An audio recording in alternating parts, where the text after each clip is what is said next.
ये मेरे पिछले वीडियो की स्क्रीन्स हैं।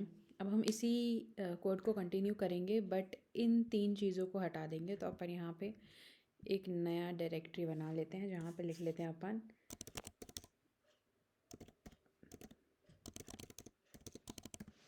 और यहाँ पे अपन इन सारी चीज़ों को कंट्रोलर को रहने देते हैं, ये 2 चीज़ों को डाल देते हैं। अगर आपको जानना है कि ये कैसे होता है या ये किसका कोड है, तो एक्चुअली स्टेटफुल को स्टेटलेस कैसे बनाया जा सकता है with the help of GetX controller, तो ये उसके ऊपर वीडियो था मेरा पिछले वीडियो, जो कि स्टेट्स प्लेलिस्ट में अगर आप देखेंगे तो आपको ईजिली मिल जाएगा। तो आज हम देखने वाले हैं कि कैसे कंट्रोलर का यूज़ करके हम डेटा जो है शेयर कर सकते हैं 2 टैब्स में, 2 स्क्रीन्स में कहना चाहिए। तो यहाँ से हम सारी चीज़ों को क्लोज़ कर देंगे और एक नई फाइल बनाएंगे। इसको हम लिखेंगे होम टैब्स और यहाँ पे बनाएंगे स्टेटलेस विजेट, जो कि होगा होम टैब्स करके।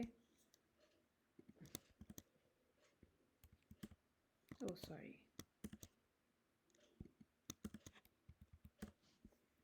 ठीक है। यहाँ पे हम होम टैब्स को कॉल कर लेंगे और यहाँ पे हम होम टैब कंट्रोलर बनाएंगे।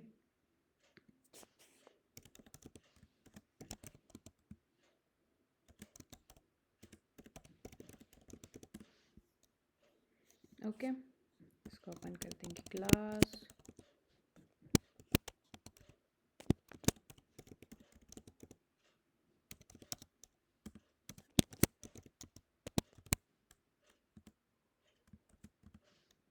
ओके, अब सबसे पहले एज़ यूजुअल हम यहाँ पे स्कैफोल्ड का इस्तेमाल करेंगे और यहाँ पे एक ऐप बार दे देंगे, ऐप बार। नेक्स्ट हम बॉडी देंगे जिसमें हम देंगे let's say scroll view, let's say okay, या फिर फ़िलहाल देते हैं default tab controller. Okay, default tab controller actually एक, आप चाहो तो आप एक कस्टम टैब कंट्रोलर भी बना सकते हो, बट उसमें क्या होता है कि आपको सारी चीज़ें मैनेज करनी होती है, लेंथ कैसे स्विच हो रहा है, टैब क्या हो रहा है, सारी चीज़ें मैनेज करनी होती है। जबकि डिफ़ॉल्ट टैब कंट्रोलर में ऐसा कुछ भी नहीं है। जितने आप टैब्स दोगे, जितने आप टैब व्यू दोगे, आपको जैसे आपने 2 टैब और 2 टैब व्यू दिए, तो आप जैसे ही फर्स्ट टैब में जाओगे तो ऑटोमेटिकली आपका टैब व्यू का भी फर्स्ट इंडेक्स ही डिस्प्ले होगा और ऐसे ही स्क्रोलिंग भी होगी। तो आपको इसमें मैनेज बहुत कम करना पड़ता है। तो अगर आपके में पॉसिबल है तो आप डिफ़ॉल्ट टैब कंट्रोलर का ही यूज़ करो। यहाँ पे आता है लेंथ। लेंथ हम दे सकते हैं ईज़िली, लेट्स से 2 दे देते हैं अभी। और इसके बाद है चाइल्ड। चाइल्ड में हम दे देते हैं इसको कॉलम। ओके, कॉलम क्यों? क्योंकि ऊपर सॉरी, ऊपर आएगा टैब और उसके नीचे आएगा टैब व्यूज़। ओके, तो ये कॉलम वाइज जाएगा। तो कॉलम को देंगे चिल्ड्रन। कॉलम आपको पता है ना, वर्टिकल लिस्ट। ओके, तो सबसे पहले टैब। ओके, टैब के अंदर जाता है, नहीं टैब के अंदर जाता है ये नहीं, इसको क्या बोलते हैं, टैब्स,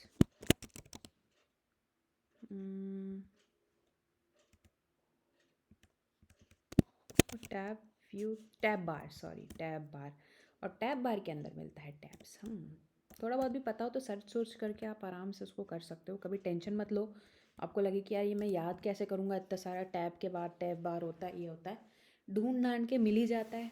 थोड़ी प्रैक्टिस के बाद याद भी हो जाता है और फिर थोड़ी देर बाद आप भूल भी जाते हो कि इतना सब कुछ याद हो जाता है कि इतना सब कुछ आपके मेमोरी में एक साथ फिट होने में याद तो रहता है, बट याद नहीं आता कहना चाहिए, तो आपको याद आ जाएगा। तो भाई साहब यहाँ लेंगे हम टैब व्यू, यहाँ पे चिल्ड्रन है। अब ये ध्यान रखना कि यहाँ पे जितनी लेंथ होगी उतने ही टैब्स में आपको देने हैं टैब, और टैब बार व्यू में देने हैं आपको व्यूज़। तो कैसे हम टैब बार व्यू में टैब, ये एक्सपेक्ट करता है टैब, और यहाँ पे इसको चाहिए है, अगर आप देखो तो आप आइकॉन दे सकते हो, टेक्स्ट दे सकते हो, और नहीं तो आप चाइल्ड दे सकते हो, आपका कुछ अगर स्पेशल हो। तो हम फ़िलहाल तो बेसिक क्योंकि दे रहे हैं तो यही देंगे। तो आइकन्स डॉट होम, ठीक है। और ओके, आइकन चाहिए, आइकन डेटा होता है एक्चुअली आइकॉन्स डॉट होम। तो हम यहाँ पे आइकन एक विजेट को लेंगे और सेम यहाँ पे इसको कॉपी करेंगे और होम के बाद दे देंगे बोल्ट, लेट्स से, ओके। और यहाँ पे 2 व्यूज़ देंगे। मेरी आप हमेशा आपको एक ही सलाह है कि हर चीज़ एक ही क्लास में मत लिखिए। तो बेटर ये है कि आप दूसरी क्लास बनाएं। आप दूसरा यहाँ से एक डाट फाइल भी बना सकते हैं, बट फ़िलहाल कोड को एक ही जगह रखने के ताकि आपको सब समझ में आए। मैं यहाँ पे 2 स्टेटलेस क्लासेस बना लेती हूँ, ठीक है। तो यहाँ पे आपकी बन जाएगी पहले होम टैब व्यू, ठीक है, जिसके अंदर हम दे देंगे कॉलम चिल्ड्रन। चिल्ड्रन में हमने दे दिया, क्या दे सकते हैं, टेक्स्ट कुछ भी दे दिया फ़िलहाल तो अपन को मेन यहाँ पे देखने से मतलब है, ठीक है। और सेम चीज़ हमने ले ली ऑफिस टैब बार, ठीक है।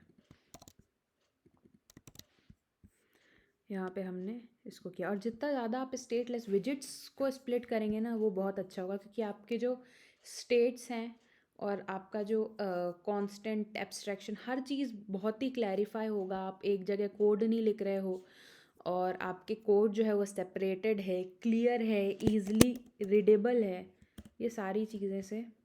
और साथ ही साथ आप दूसरा स्टेटलेस बना रहे हो तो एक ये चीज़ होती है कि आपके स्टेट्स डिवाइड हो चुके हैं, है ना। तो आप अगर एक में चेंज कर रहे हो, आप चाहते हो दूसरे में चेंज नहीं हो, तो बहुत ईजिली पॉसिबल है। अगर आप सब एक ही जगह लिख रहे हो तो आपको मैनेज करना थोड़ा मुश्किल हो जाता है।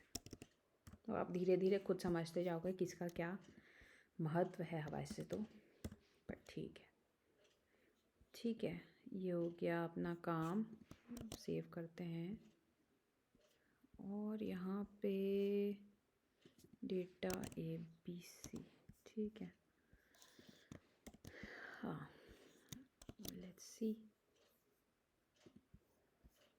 ओके। ये कह रहा है क्योंकि टैब बार व्यू एक्चुअली खुद की उसकी कुछ लेंथ नहीं होती और अपन ने डाला है उसे कॉलम के अंदर, तो अपन इसको एक्सपेंडेड ले लेते हैं जनरली, यानी कि जितनी भी स्पेस है बची हुई इन टैब बार के बाद वो टैब बार व्यू ले लेगा। तो अब देखो ये आ गया, कोई कलर नहीं है, थोड़ा सा इसमें है, तो अपन इसको चाहो तो बैकग्राउंड कलर दे सकते हैं, या फिर बेस्ट ये करते हैं कि इस स्कैफोल्ड का कलर ही चेंज कर देते हैं।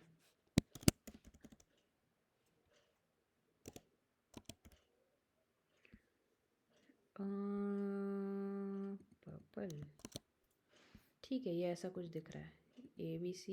ये स्क्रोलिंग देखो आपने कुछ भी नहीं किया क्योंकि आपने डिफ़ॉल्ट कंट्रोलर के लिए अंदर लिया है इसे, ये खुद ही मैनेज हो रही है चीज़ें।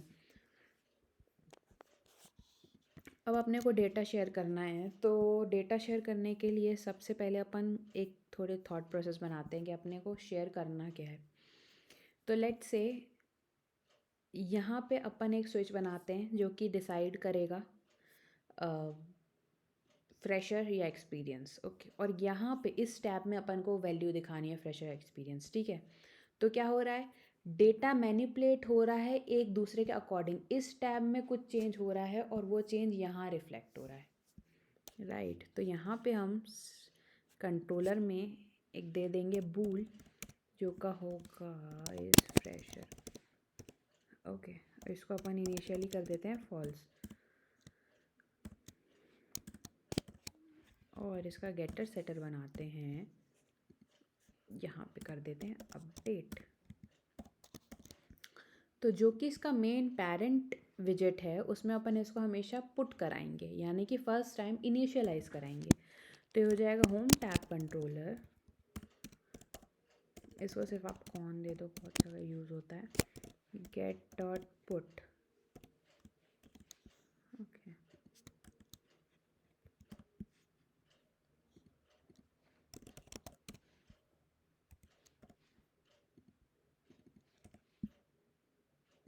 डॉट पुट क्या बोल सकते हैं इसमें अपन, होम टैब कंट्रोलर, ठीक है।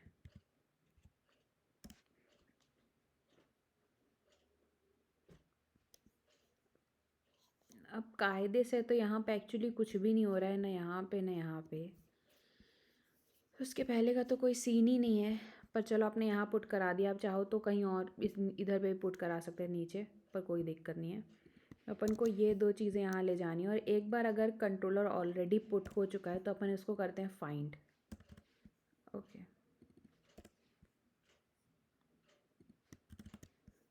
तो फाइंड में अपन क्या करेंगे, गेट डॉट फाइंड। ये प्यारी बात है कि ऑलरेडी समझ लेता है कि हम क्या फाइंड करना चाह रहे हैं। अगर कुछ ऑलरेडी मेमोरी में है तो वो ले लेगा। अब देखो ये डेटा शेयरिंग कितने प्यारे तरीके से होगी। आपको कुछ भी नहीं करना है, यहाँ पे जो होगा आपको इस कंट्रोलर से यहाँ पे दिखाना है। तो बहुत इजी चीज़ है। यहाँ पे आप स्विच लगा लो, ठीक है। वैल्यू जो होगी वो ऑफकोर्स होगी कॉन डॉट इज फ्रेशर, और चेंज पे क्या हो जाएगा, जो भी वैल्यू है उसको अपन कर देंगे con dot is fresher equals to well, ठीक है। और जितना भी आप अगर आपको डेटा शेयरिंग करनी है तो आप इजीली होम टैब कंट्रोलर को जगहों पे यूज़ करके डेटा ले सकते हो। बट आई वुडेंट रिकमेंड कि आप अगर 5-6 स्क्रीन बना रहे हो तो आप पहला को ही चौथे या पाँचवें में ले जाके करो, क्योंकि जनरली क्या होता है ना कि हम इसके पास इसका खुद का इनिट मेथड है। कभी कभी ऐसा होता है इनिट मेथड है इसके पास, ठीक है।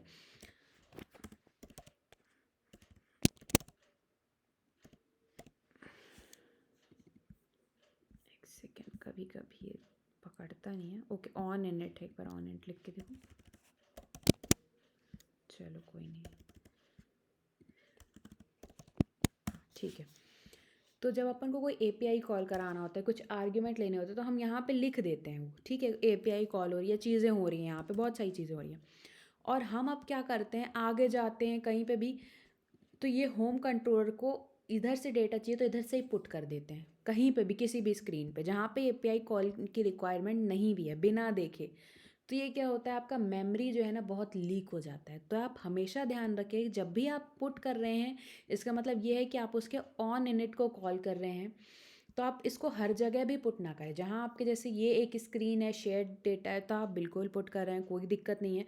लेकिन अगर तीसरी चौथी स्क्रीन है उसमें आप पुट ना करें, उसमें आप डेटा भेज सकते हैं डिटेल आर्ग्यूमेंट के थ्रू, और वहाँ पे आर्ग्यूमेंट से ले सकते हैं। ये भी मैं आपको नेक्स्ट वीडियो में बताऊँगी कि आप कैसे एक स्क्रीन से दूसरे स्क्रीन पर डेटा भेज सकते हैं without states and with state. Okay, so with state management GetX and without state normally आप कैसे भेज सकते हैं। तो चलो ये चीज़ हो गई, यहाँ पे अपन ने इसको कर दिया। और यहाँ पे टेक्स्ट में जो है अपन ये लिख देते हैं कि ये तो फिर नीड ही नहीं है, इसको अपन रिमूव करके इसको सेंटर में ले लेते हैं, ठीक है। और इधर पे लिख देते हैं कॉन डॉट इज फ्रेशर। अगर सही है, ट्रू है ना, टर्नरी ऑपरेटर अगर ट्रू है तो आ जाएगा फ्रेशर वेलकम। एक्सपीरियंस्ड है तो एक्सपीरियंस्ड वेलकम। ओके, अब इसको करेंगे सेव। क्या हो गया, ऑटो, ठीक है।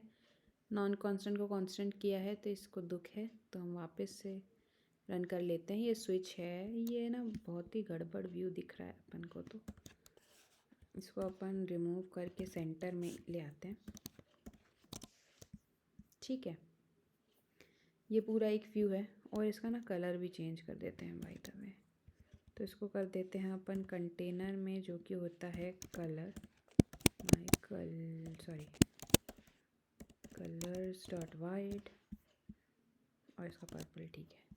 ठीक है, ये वाइट, ये पर्पल, और थोड़ा इसको एक सेकेंड,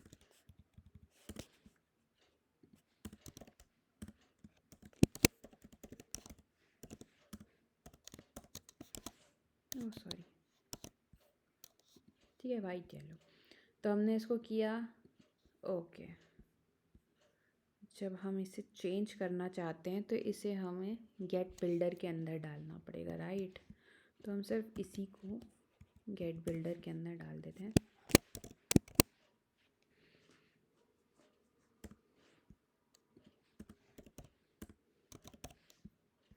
यही सेम चीज़ यहाँ करनी है क्योंकि इधर पे वैल्यू चेंज करनी है अपने को। तो यहाँ पे अपन गेट बिल्डर और यहाँ पे इनिट में कौन, अब देखते हैं। देखो बंद किया, एक्सपीरियंस्ड वेलकम चालू किया, फ्रेशर वेलकम। और चाहो तो आप कलर भी चेंज कर सकते हो बिल्कुल ही। अगर आप चाहते हो कि फ्रेशर के लिए हम येलो रखें और एक्सपीरियंस्ड के लिए हम ऑरेंज रखें,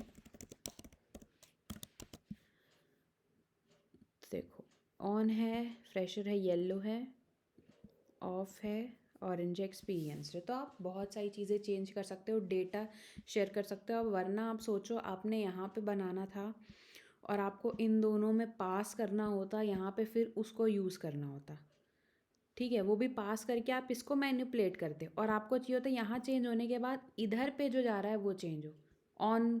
अब क्या क्या नहीं करते, आपको कॉल बैक फंक्शंस लेने पड़ते, राइट। क्योंकि देखो यहाँ पे अगर आप कोई वैल्यू रखते हो जैसे कि बूल इज़ फ्रेशर, ठीक है, मान लो जस्ट अ इंस्टेंस, ओके। यहाँ पे और आप चाह रहे हो कि ठीक है भाई हम तो एक वैल्यू लेके यहाँ पे पास कर देंगे, ठीक है।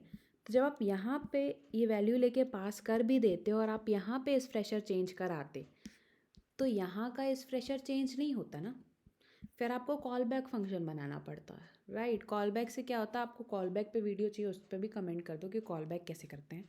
कॉल बैक पे होता है कि हम यहाँ चेंज करते, यहाँ आके यहाँ चेंज होता और फिर स्टेट अपडेट होती है और यहाँ पे जाता और फिर चेंज होता, मतलब लॉन्ग प्रोसीजर।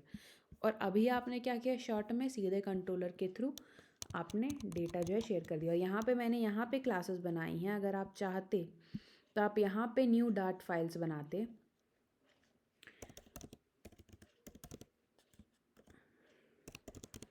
और इसका मतलब यह है कि आप डायरेक्टली क्लासेस के बिटवीन, मतलब क्लासेस के अंदर ही अंदर आप डेटा शेयर कर रहे हो, क्लासेस के इंटर क्लासेस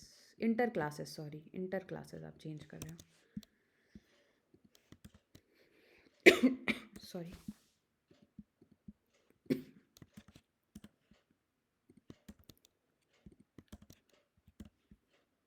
ठीक है, देखो आपने यहाँ पे जो डेटा है, यहाँ पे डेटा डायरेक्टली आपने इस क्लास को दे दिया विदाउट शेयरिंग एनीथिंग। आपने सिर्फ कंट्रोलर को इनिशियलाइज किया या फिर इधर पे कंट्रोलर का इंस्टेंस लिया है।